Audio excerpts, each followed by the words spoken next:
We are live. Hi, everyone. Christina here. I'm the founder of Whole Soul Confidence Academy. I'm a confidence coach for introverted women, breathwork facilitator, and yoga teacher. I am really stoked today because we're having our first coffee chat with a therapist. So I'm really pleased to introduce my friend, Jess Lerman, and I'll let Jess give a little intro. Tell us maybe who you are, what you do, maybe your Enneagram or Myers-Briggs. Yeah, Christina, thank you so much for having me. This is so exciting. I'm so glad to be here doing this. So I am a licensed clinical social worker. I'm also a certified trauma resolution energy therapist, which I can explain more later if anybody has any questions about it. I'm currently living in Vermont, and I also work with some clients in Florida and Massachusetts. Yeah. One of the punny things that we had said to each other before is like, which is so true, is I was a therapist long before I was healthy.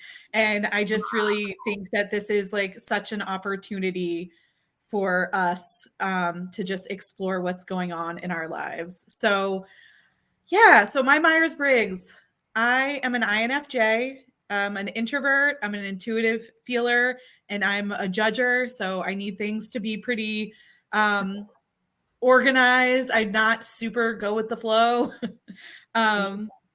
Like Christina's a little more, what, your INFP? INFP. So yeah, similar. Introverted, intuitive, I'm feeling, and then perceiving. So I am much more like go with the flow, which has its pros and cons. Yeah. An Enneagram, what is your Enneagram type? So mine is 4 wing 5, the free spirit. Okay.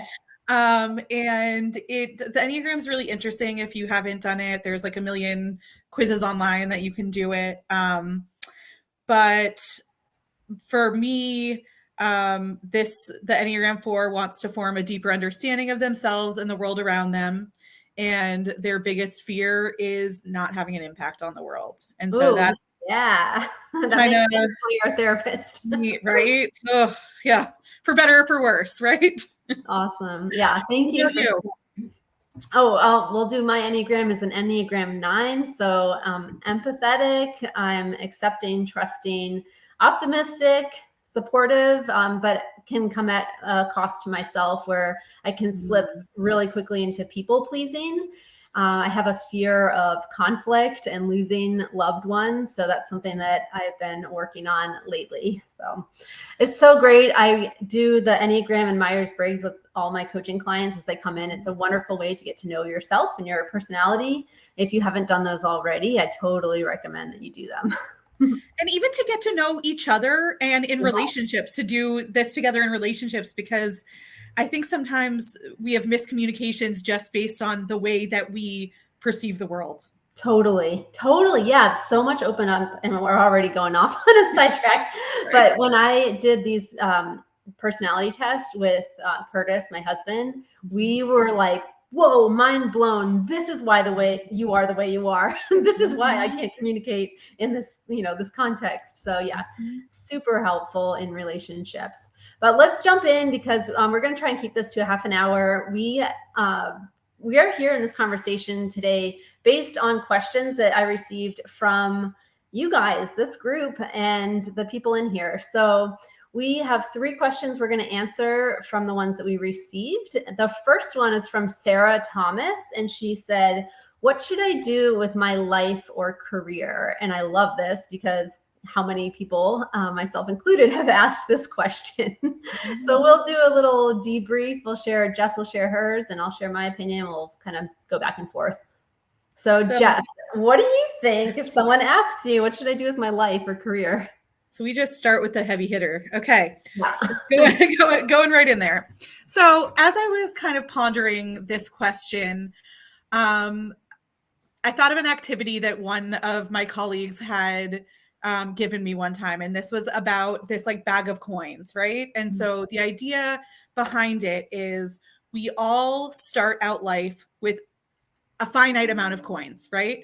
So we are at this point, so I'm 36. I have used up my childhood coins. I've used up the first like 18 years of my adulthood coins, and I have less than 30 years probably till retirement, you know? And so as I am going through and thinking about my life, my career, etc., I'm like, okay, so what am I going to do so that I feel like I don't waste all those coins? You know what I mean? Like, what am I going to do that I feel like is going to bring me joy, is going to make an impact on the world?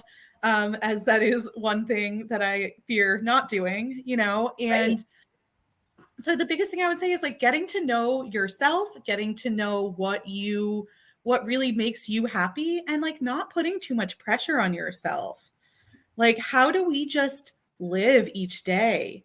Yeah. Yeah. It doesn't have to be this like grand thing. I think they would like put that, the life, the purpose, the career, like up on a pedestal sometimes. It's like, how are you living in your day to day?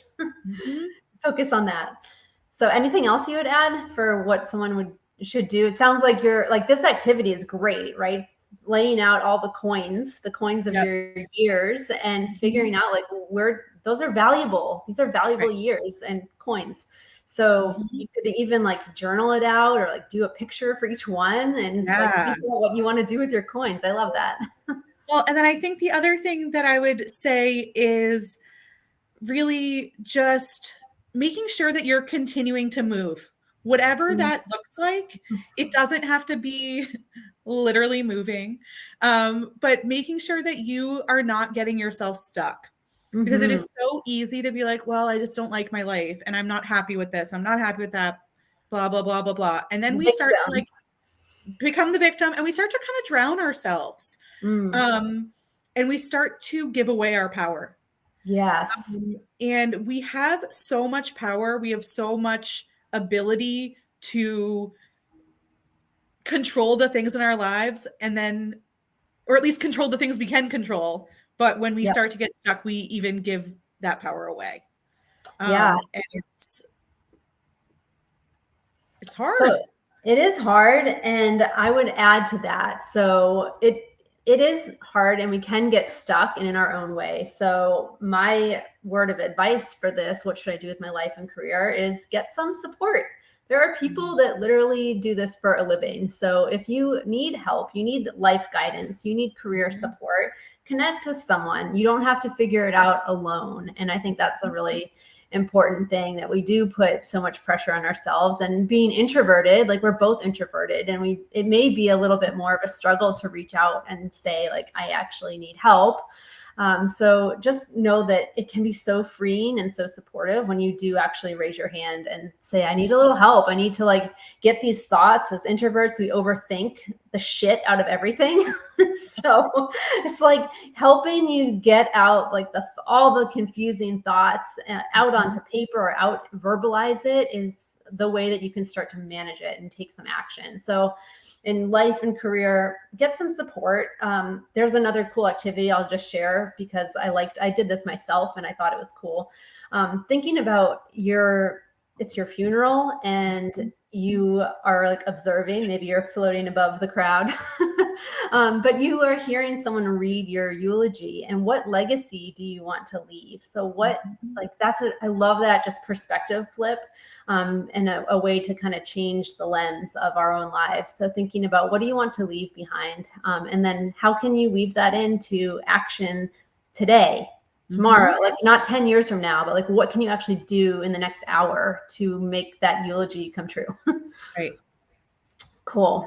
Awesome. Let's move on. So Erica, I'm back. She asked, what's the single most important thing that would help someone become more at peace with themselves? So what's the single most important thing that would help someone feel more at peace with themselves? I love this question. So Jess, I'm going to throw it over to you. Okay. So I'm just like, because this is a hard question. It's a hard question. And it's like, how do you just pick one? You know? And so we kind of struggled with this a little bit, but like, I feel like the biggest thing that I would say as far as just having peace with myself is radical acceptance, which is basically like accepting what is and as it is. Like I can only control myself. I can only control what I do. And when I try to control other people or other things, I'm gonna be left disappointed. I'm going to be upset. I'm gonna be unhappy because I just can't do that, And Right. so when we try to fight against things that just are, we tend to have an increased level of suffering, and we don't need to do that to ourselves. It's just, I think so often we spend that time fighting against ourselves instead of just being like, okay, like, I don't have to like it. I don't have to be happy about it, but like, this is what it is. Right. How it's Loving What Is. And that's one of my favorite books by Byron Katie. I'm not sure if you read it, but No, I should check it out. Add it to your list. It's on my Yeah. must-read reading list in my program. So it's called Loving What Is. And that's the whole gist of it is what is actually happening? And then what are my thoughts about what's happening? And it's often, I just heard this other quote from someone. It was like, the problem is not the problem. The problem is your thoughts about the problem. What is your relationship to the problem? Yeah. What's your relationship to the problem? And then just evaluating, like, how can you change that? How can you be more in flow with what is? How can you accept radical acceptance? So. Right. And so like instead of changing the problem or fixing the problem, you're changing the way that you react or interact with the problem. Yeah. Totally. That's okay. So radical acceptance, loving what is, like, what is the reality of the situation and your relationship to it? So that, I love that. I think that's great. We'll put that as Jess's one answer. And then my answer to this question came in reflecting with, like, on my own struggle. And through my 20s, I felt very isolated. I felt very alone. I was in a serious relationship. He's my husband now. So I did have a romantic partner, but I didn't have friendships. I was very isolated. I went down a very dark, deep depression in my early 20s, felt incredibly alone. My health started to deteriorate. And it wasn't until I started to find a community that I was able to find peace in myself. And it's kind of an ironic thing, like, to feel peace at myself, I needed more people around me, but it was true. And it was that, that ability to relate to others and not feel so alone in my struggles that helped me gain inner peace. And I took the leap, and I always had the itch to do yoga teacher training. And it was in that training that I was able to connect with people who shared similar values as me, were interested in the same thing. And from that group, that cohort, I've got a few key friends that have just been there for me this whole time. And it wasn't until I really made those important connections, those peers going through kind of similar things, we were all in this path of transformation, that I felt peace. I felt peace in my life. It was like a relief. I had people supporting me, lifting me up. And same thing with, not just the yoga group, but having peers going through a similar thing. I know, Jess, you've got a story like really current about this, but the same thing happened when I wanted to become a coach. I knew that I didn't want to do it alone. I couldn't be at peace doing it alone. I'd drive myself freaking crazy. So I enrolled in a mastermind group. It was a year-long program, and I was with a peer group of other women entrepreneurs starting their coaching businesses together. And it was in that community that we would call each other on the phone and cry and support each other, like pick each other up, be there in our low lows and celebrate our high highs. So my answer to what you can do to be more at peace with yourself is find a community of people that are going through what you're going through or can relate, and just support you. And I just want to interject to that too, because it's really easy for people to be like, oh, well, I don't want my happiness or my peace to depend on other people. Yeah, good point. But you're not looking to them for your happiness. You're looking to hold each other up. Yeah. You know, versus to be like, okay, if this person isn't in my life, I won't be happy. You're like, no, but I'm benefiting from having this person around. And I think to the point about Curtis, right? Like you can't depend on one person to meet all the needs in your life. You know what I mean? So you have other emotional needs and other things going on. So you find people who you're able to connect with about those specific things in those ways, you know? Right. So thank you for sharing. Did you want to share your example of sure, yeah. So no, I can't. It's no shame. So over the past 2 months, I had decided that she's married. I'm 36 and single. I know that I want to have kids someday. And I've decided to go through this egg freezing process. It has been a whirlwind. And I was feeling so alone, to the point I was getting stomach aches and just so much fear about what was going on, and what was going to happen, how it was all going to pan out. And my mom suggested that she's like, oh, find a community, join, like, see if there's a Facebook group or something. And I'm like, okay, you know, whatever, sure. And so just so you know, therapists fight against things too. So I ended up joining this Facebook group, and a girl had put a post being like, oh, like if anyone's starting their injections like this week, like trying to like start a little smaller WhatsApp group. And I was like, yeah, like I would like love to be part of this. So it ended up being like 7 of us who are all experiencing these hormonal changes together, these emotional things, these like physical, I don't know. And it was just like one of those things where, as much as other people in my life wanted to support me and cared for me, like only these girls really knew what I was going through. Yeah. And to have that is just, I don't know, like I just really don't know what I would have done without it. It was life-changing. Yeah. And so awesome. Sometimes, yes. And again, as introverts, we underestimate the necessity of community, because we're like, oh, I'm fine on my own. Yeah, I'm good. I got this alone thing. Right. You think you do until shit hits the fan. Well, right. And then when shit hits the fan, you're left with no one if you don't build those relationships. Yeah, exactly. So it can be hard, but again, there's support. There are people that can help you find people, but it is like, again, figuring out what lights you up, getting curious, and then following those little breadcrumbs to your people. Oh, I love that, being curious. Love that. Be curious. So, all right, let's wrap up here. So we've got one more serious question, one fun question. This is from Heather Larest, and she asked, how do I actually let go of the old story, of the old experience that hurts so much? So how do I actually let go of the old story, of the old experience that hurts so much? So it sounds like, to reframe it, just how do I release the pain, the story, release the hurt?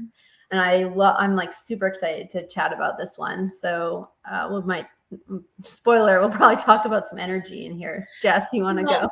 And it's so funny too. So like Christina and I knew each other in college and like recently reconnected, as we both found out we have this passion for various types of energy work, and how this all, how we hold on to trauma in our bodies, and how that affects our ability to live a healthy life, you know? And so I think I mentioned at the beginning, I'm a certified trauma resolution energy therapist. And so like that is one of the biggest tools that I use with people to help process and let go of past pain. I think like oftentimes we don't realize how deep-seated some of our issues are. And it doesn't have to be like, we think of big T trauma, like abuse and all of those things. It can be like, I don't know, feeling abandoned by a parent. It can be, or whatever. And going back and being like, okay, well, when did I first feel this way? And how have I lived my life to continue to reinforce these negative feelings and this negative story? These patterns that and repeating themselves. Yeah. And we don't have to continue to suffer. There are ways to process that energy, let go of those things so that we don't have to feel triggered all the time. We don't have to make our choices based on our emotions. We can make our choices based on just what we want to do with our lives. Yeah.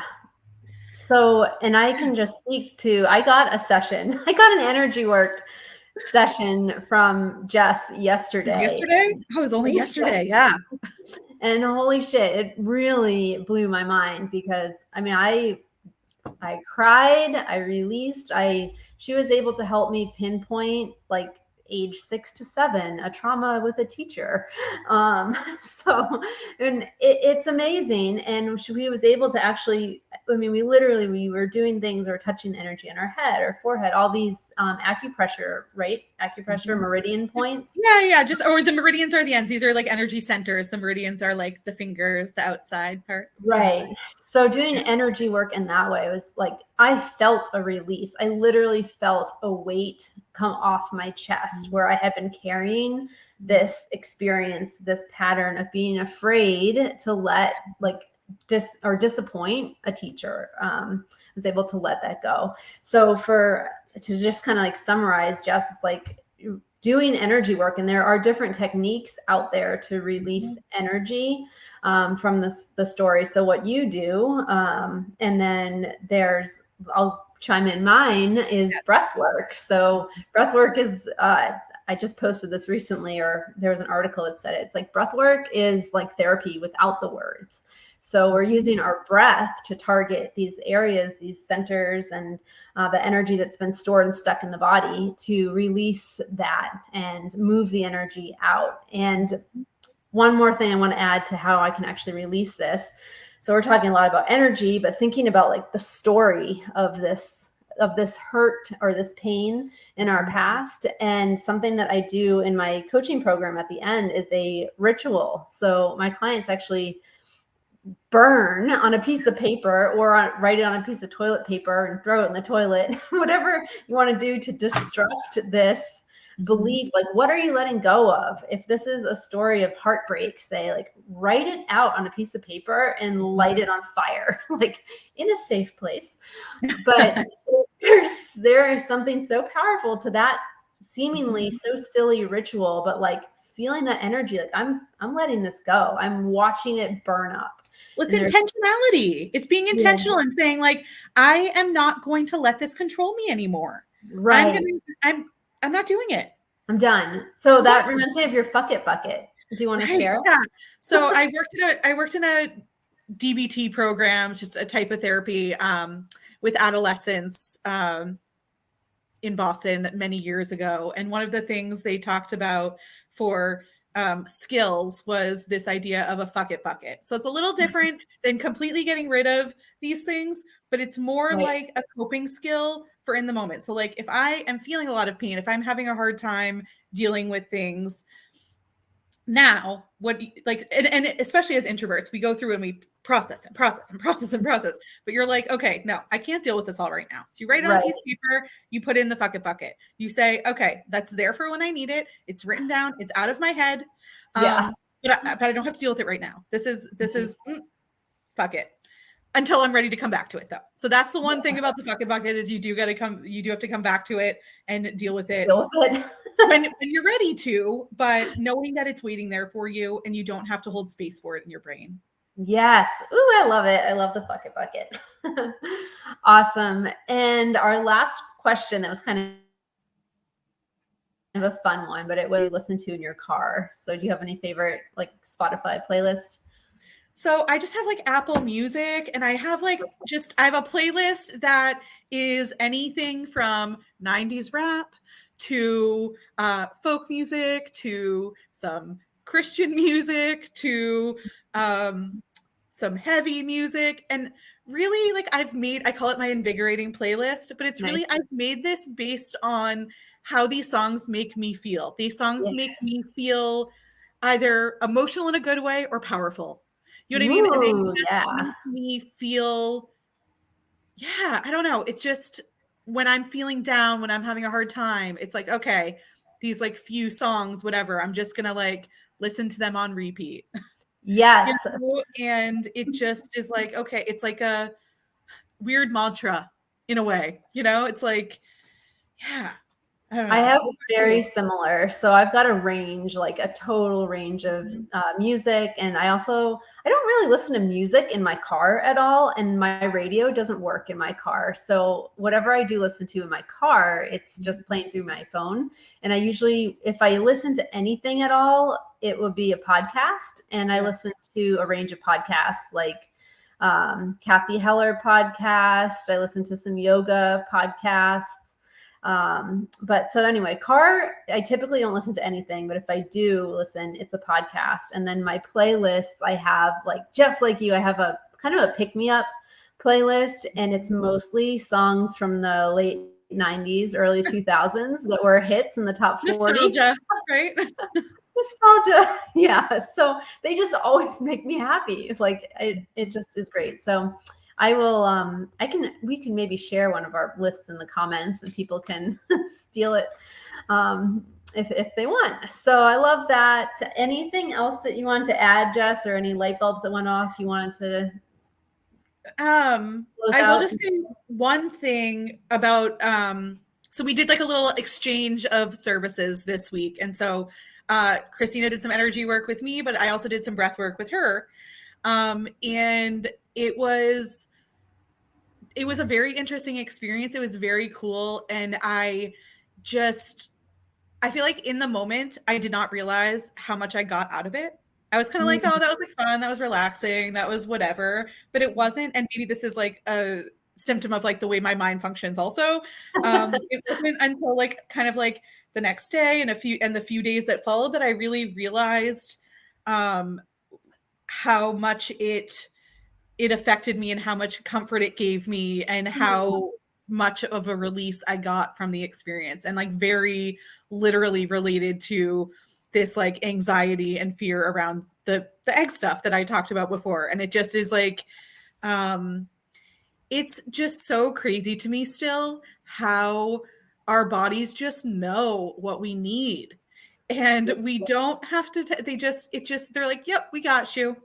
Your conscious mind doesn't know, but your body's got you. And it's just still, however long I do this, it's still mind blowing to me.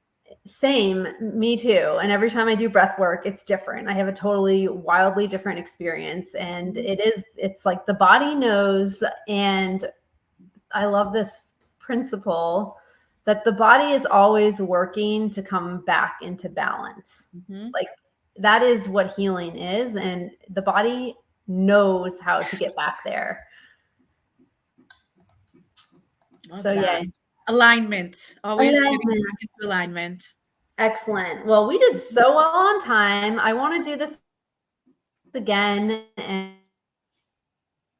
and we'll love to hear from if you have questions that you'd like us to answer and you found this helpful, please share them in the comments section. I don't know, Jess, I'm just volunteering you to do this again because I really loved it. No, I was thinking that before. I know we haven't really talked about it, but I was thinking that too. If people have questions, if people, whatever, like we definitely could do this again. That would be awesome. Yeah, great. Cool.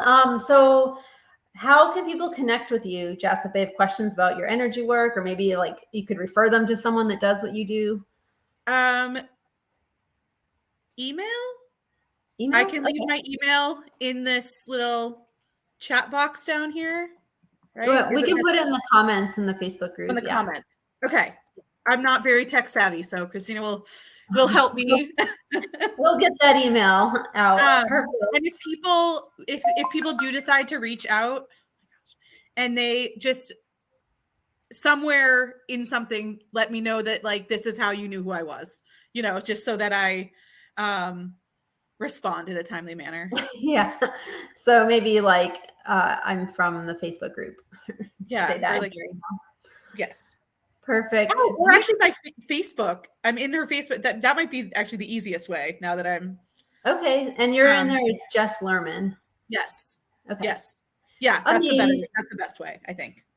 Awesome. Well, thank you. And I will just do one little plug. I scheduled an impromptu breathwork session for this Saturday, March 4th, 10:30 to 11:30 a.m. Eastern time, and it's a breathwork to feel uplifted. So we're going to have some of that inspiring music from my playlist will be making its way into breathwork this Saturday. So if you want to attend, there's an event in the group already. Just make sure you get your ticket on Eventbrite.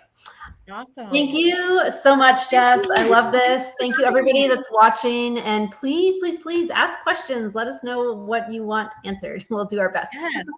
Love it. All right. Thank you. Bye. Bye.